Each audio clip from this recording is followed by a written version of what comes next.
حاول العودة لها ولكنها رفضته. مصدر مقرب من طليقة أحمد سعد. ولأول مرة تكشف وجه ابنتها لتستفزه.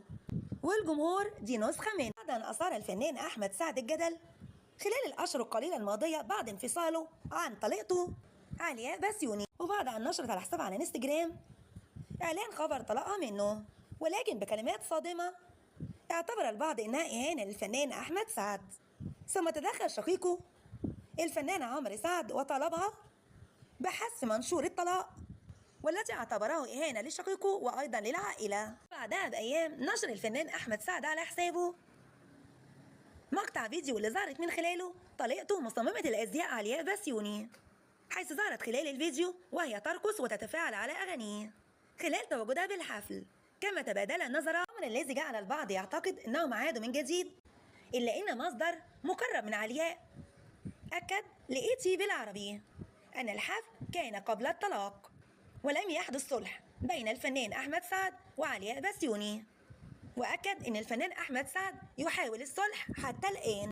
وخلال الأيام القليلة الماضية بعد أن أعلن الفنان أحمد سعد أنه يستعد لطرح أغنيته الجديدة بعتذر لك، أثارت الأغنية جدل رواد مواقع التواصل الاجتماعي. وتوقع متابعي الفنان أحمد سعد بأن هذه الأغنية مقدمة لطلقته علياء بسيوني كنوع من الاعتذار أو طلب العودة لها مرة ثانية. وجه أحد المتابعين سؤال: هو أنت بتعتذر لمين يا أحمد يا سعد؟ ورد عليه متابع آخر لثلاثة، وهم اسماعيل الخشاب وريم البارودي وعلياء بسيوني. أما علياء بسيوني فخرجت في لقاء صحفي لتنفي كل هذه التكهنات، معلقة مفيش رجوع حصل بينا وكل ما يقال هو شائعة، وهذه الأغنية ليست لها علاقة بها.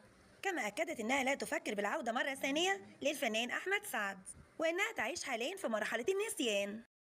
وبعد أن تصدر اسم الفنان أحمد سعد محركات البحث بعد أغنية غصن زيتون والتي يدعم من خلالها فلسطين، والتي تتحدث الأغنية عما يحدث هناك، قامت طليقته مصممة الأزياء علياء بسيوني بنشر صورة على حساباتها لابنتها الصغيرة مريم لتكشف عن ملامحها لأول مرة للعلن، لتؤكد للجميع أن ابنتها الصغيرة أصبحت بحالة جيدة، وذلك بعد تعافيها من حادث سيارة أليم أثر على مفصل الفخذ وكاد أن يهدد بإعاقتها الدائمة في الحركة. وبعد نشر الصورة انهالت التعليقات، وأكد معظمهم أن الطفلة أخذت ملامح والدها الفنان أحمد سعد.